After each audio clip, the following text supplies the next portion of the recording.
महाराष्ट्र बुलेटिनच्या सुरुवातीला महत्त्वाची बातमी।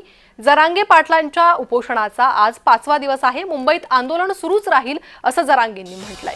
मागण्या पूर्ण होईपर्यंत मुंबई सोडणार नाही। जरांगे पाटलांनी सरकारला इशारा दिलेला आहे। आपली ठाम भूमिका त्यांनी सरकार पुढे मांडलेली आहे।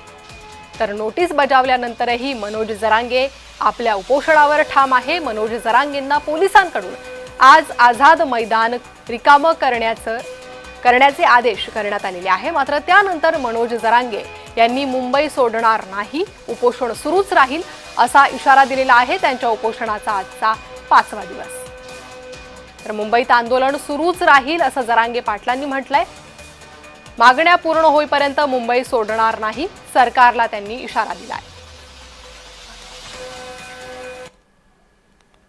मी तर मेलं तरी आदत माहिती कोणा हटत नाही, काय व्हायचं ते होऊ दे। त्याचे दुष्परिणाम तू जाणं, मग ते मराठी जाणं। त्याच्यानंतर कुठल्याही स्तराला गेला तरी मी कोणत्याही टोकाला जायला तयार आहे, पण मी मागण्याची अंमलबजावणी घेतल्याशिवाय हटायला तयार नाही। मराठी काय असते हे 350 वर्षानंतर पुन्हा एकदा बघायचं असलं त्याला माझा नाविलाज आहे, पण मी मरुस्थळीतून हटत नाही।